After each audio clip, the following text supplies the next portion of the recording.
महाकारुणी तथागत भगवान बुद्ध, त्यानंतर स्वराज्याची स्थापना करणारे छत्रपती शिवाजी महाराज, राजमाता जिजाऊ, शिक्षणाची देवी सावित्रीबाई फुले, शिक्षणाचे दारे खुले करणारे महात्मा फुले आणि या संपूर्ण देशामध्ये जन्मलेल्या सर्व थोर महान माता व थोर महापुरुष यांना माझा मानाचा मुजरा, यांना अभिवादन करून आजच्या या कार्यक्रमाला सुरुवात करते।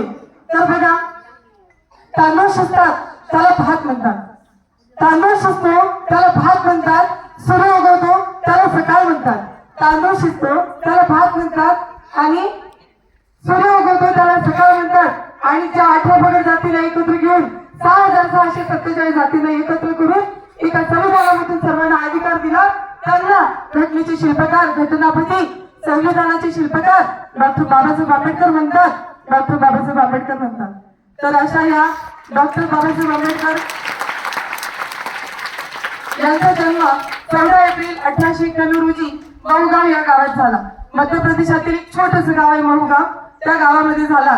त्यानंतर त्यांनी 4थी पर्यंतचं शिक्षण केलं त्यांच्या गावामध्ये, त्यानंतर ते मुंबईला आले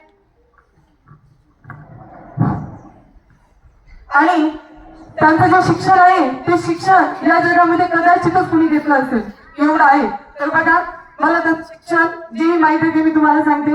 त्यांचं शिक्षण आहे BA, MA, PhD, DSc, LLD, DLED, बाराटला आणि त्यांनी जगातल्या सर्वात जास्त भाषा सुद्धा अवगत होत्या आणि त्यांनी सर्वात जास्त डिग्र्या घेतल्या होत्या।